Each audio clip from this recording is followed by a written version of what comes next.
Following the success of India's moon landing with Chandrayaan-3, India's space agency ISRO has now successfully launched Aditya L1 mission to study the sun. Now, India's first sun mission, in fact, aims to study the solar winds, which can cause disturbances on Earth commonly known as auroras. Now, the Aditya L1 spacecraft is designed to travel 1.5 million kilometers in a span of 4 months. It is meant to stop its journey in a kind of a parking lot in space that is known as the Lagrange point. And at that point, objects tend to stay put because of the balancing gravitational forces, reducing fuel consumption for the spacecraft. And with this mission, the scientists are hoping to learn more about the impact of solar radiation on thousands of satellites in the orbit.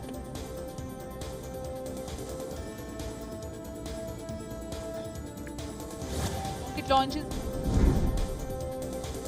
Now, dozens of people, in fact, thronged and cheered the Russian President Vladimir Putin during an unannounced visit to a community town near Moscow on Friday.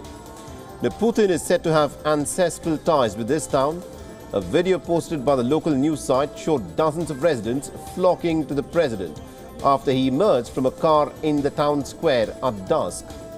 During a stop that lasted for quite a few minutes, Vladimir Putin, in fact, expressed surprise that a science teacher at a local school was undertaking a doctoral degree. Now, Putin also expressed that the authorities will be working to improve conditions to attract qualified people to the area.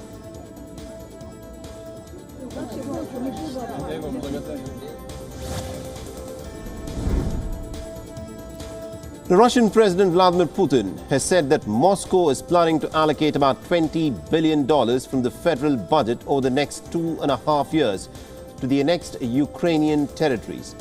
Now, Russia has in fact claimed the annexation of 4 Ukrainian territories, namely Donetsk, Kherson, Luhansk and Zaporizhia. Now, Moscow does not control the whole of the regions, and unilateral annexation has been recognized only by a handful of nations that are allied to Russia.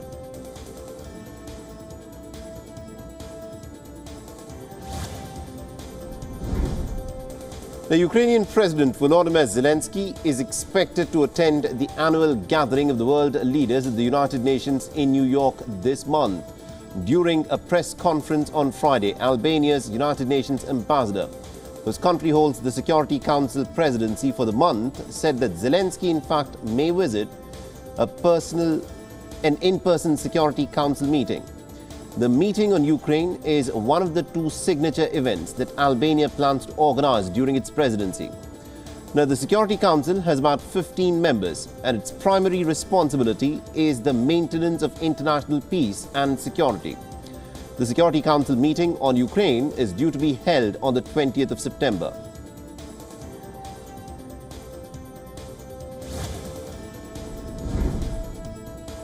The Turkish Foreign Minister Hakan Fidan met with the Russian Defense Minister Sergei Shoigu in Moscow to discuss the Black Sea grain deal. And this comes ahead of the planned presidential meeting of both the countries. And during the meeting, Sergei Shoigu expressed that Moscow is not at fault for the deal getting halted. Now, the defense minister has also reiterated the Russian position that Moscow will return to it if all the promises made to Russia are fulfilled. The Shoigu has also highlighted that Moscow sees no sign of getting the guarantees that it requires to resume the Black Sea grain deal. Now, the Black Sea grain deal, remember, was intended to combat a global food crisis that had worsened with Russia's invasion of Ukraine that began on the 24th of February last year.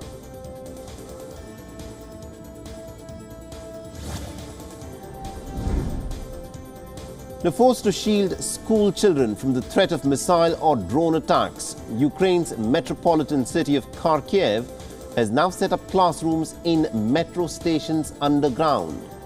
The city of Kharkiv has a population of about 1.4 million people, and it lies less than 20 miles from the Russian frontline border.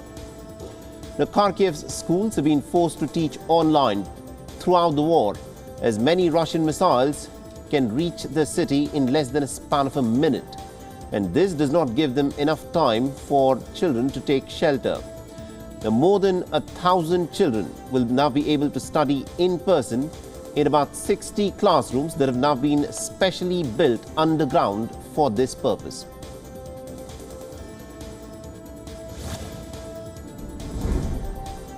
A Russian military delegation led by the country's deputy defense minister is visiting the Central African Republic.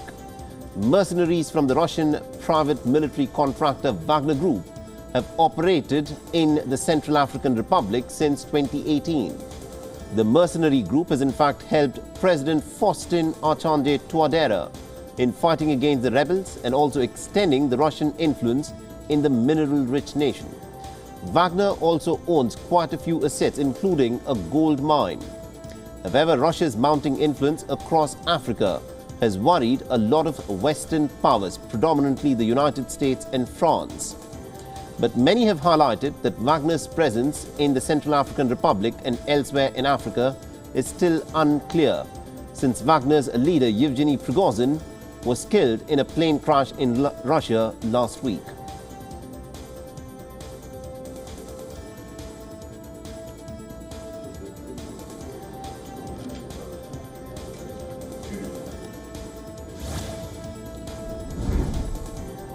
Pope Francis has called on the world leaders to dispel dark clouds of war during a speech in Mongolia. Pope Francis, in fact, arrived in Mongolia on Friday morning to encourage one of the world's smallest and the newest Catholic communities.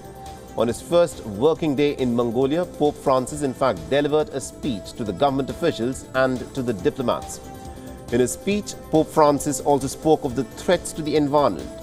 Now, Mongolia is one of those nations that is most affected by climate change, with average temperatures rising by more than 2 degrees Celsius since the 1940s.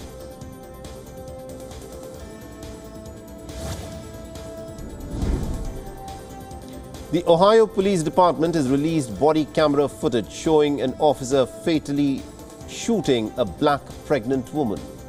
Now, the incident occurred 2 weeks ago in a parking lot of a grocery shop in Ohio's Blendon. Now, the incident occurred after an employee of a grocery shop said that the victim was allegedly among several people who had shoplifted liquor from the store.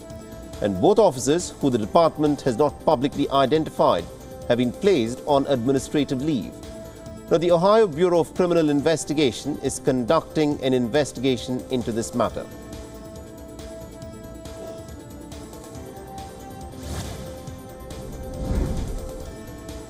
Migrants' rights demonstrators took to the streets of Texas on Friday in response to a shooting incident at the border.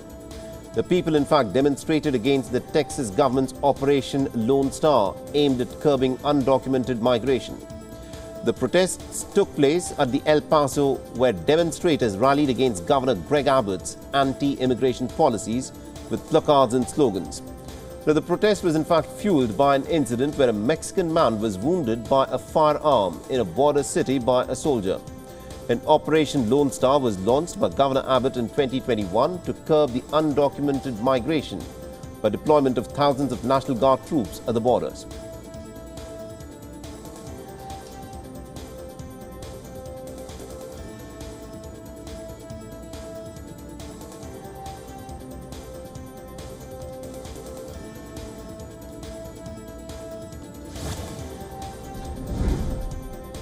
At least about 6 people have died in central Chile after a passenger train crashed into a minibus. Now, according to the railway company, the crash occurred at railroad crossing. Local media reported that 5 of the 14 passengers on the bus died immediately and that a 6th person died after being moved to a medical facility. Now, the town of San Pedro de la Paz, near the crash site, has declared 3 days of mourning.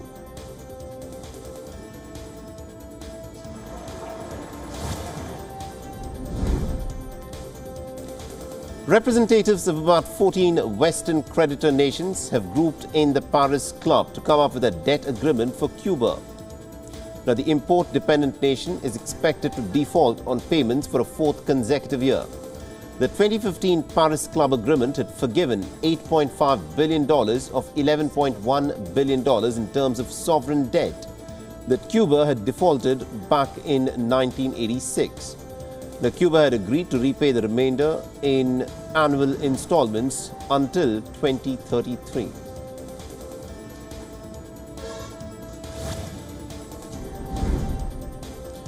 During a televised address on Friday, Gabon's coup leader, General Brice Oligui Nguema, has expressed that he wants to avoid rushing into elections anytime soon so that he does not repeat the past mistakes.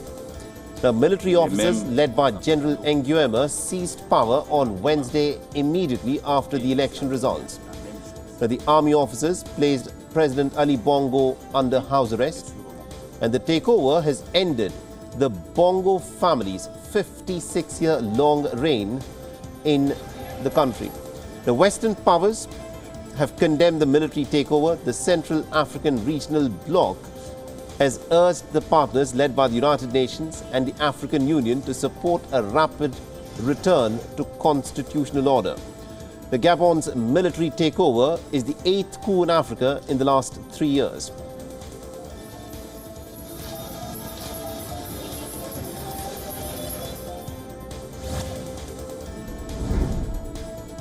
Hundreds of people staged a protest in the Syrian city of Sweda on Friday against President Bashar al-Assad.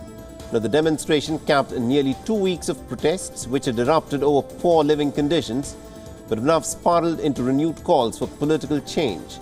Syria is in a deep economic crisis that saw its currency plunge to a record 15,500 Syrian pounds to a dollar last month. The Friday's demonstrations, in fact, broke out over the removal of fuel subsidies.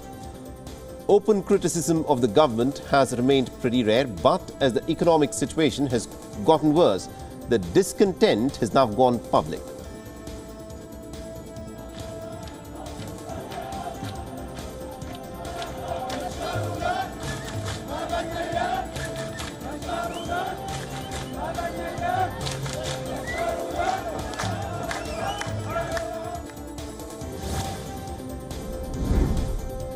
Residents angered by the rising power costs staged a protest in Karachi on Friday. The agitators burnt their electricity bills and then vented their anger on the local power company.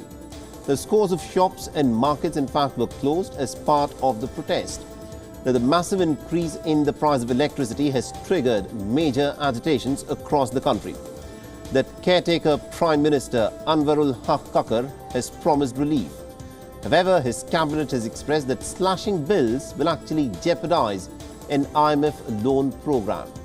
Now, the IMF has put Pakistan under some really tough conditions to end energy subsidies and to meet revenue targets to access a $3 billion loan to revive its crumbling economy.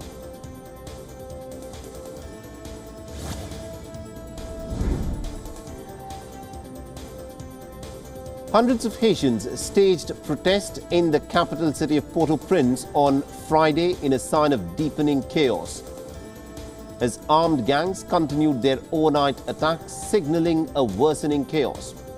Now, the Grand Ravine gang has besieged heavily populated neighborhoods in the city and has forced aid workers to withdraw, and thousands of people have been forced to flee from their homes. The under-resourced police are struggling to contain the violence, and according to the United Nations reports, Haiti's gang warfare has led to increased kidnappings, murders, and also sexual violence. The report has also claimed that at least about 2,500 people have so far died, and more than 1,000 have been injured since the month of January this year.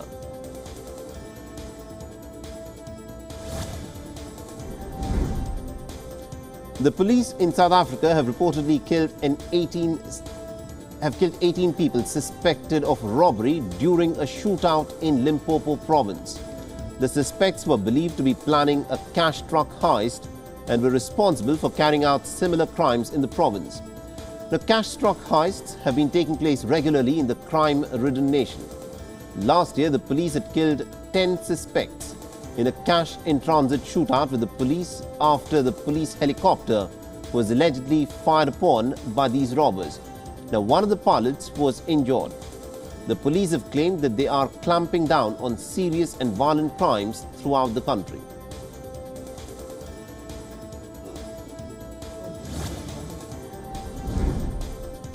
super typhoon Saula has made its landfall in southern China. It is causing mass transport disruptions, evacuations and closure of businesses, schools and financial markets. Across the southern province of Guangdong, more than 7 lakh people have reportedly been evacuated from high-risk areas. The Hurricane Saula is one of the 3 tropical cyclones to have formed in the northwest of Pacific and South China Sea. The second, Haiti, is approaching Taiwan and is set to hit the island on Sunday before heading towards China's province of Fujian.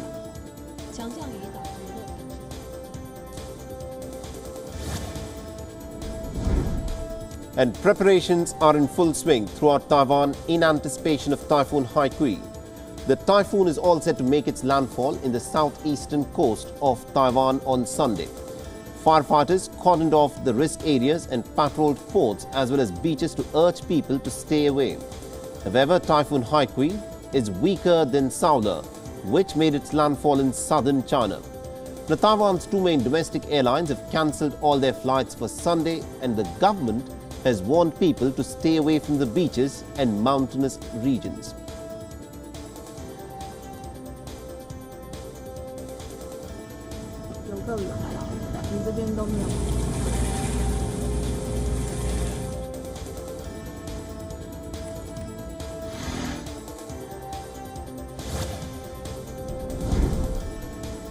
The firefighter officials in Greece rescued a group of about 25 migrants who were trapped in a wildfire which has been burning in the northeastern region for the past 2 weeks.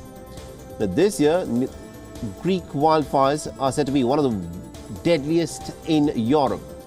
The blaze has resulted in deaths of at least about 20 people and has destroyed several homes and livelihoods. The World Wildlife Fund has said that at least about 30% of Greece's protected Dadia Lefkimi forest has been damaged. Switzerland has said that it will dispatch 3 army helicopters and personnel to help firefight in Evros.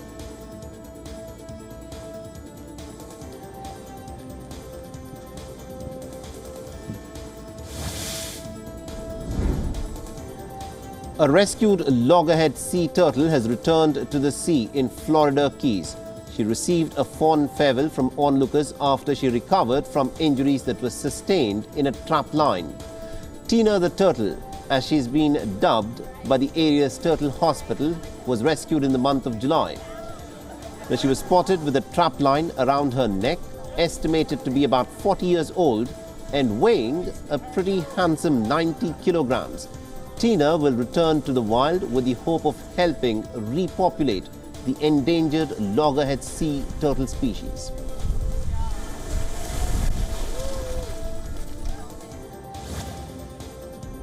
WION is now available in your country. Download the app now and get all the news on the move.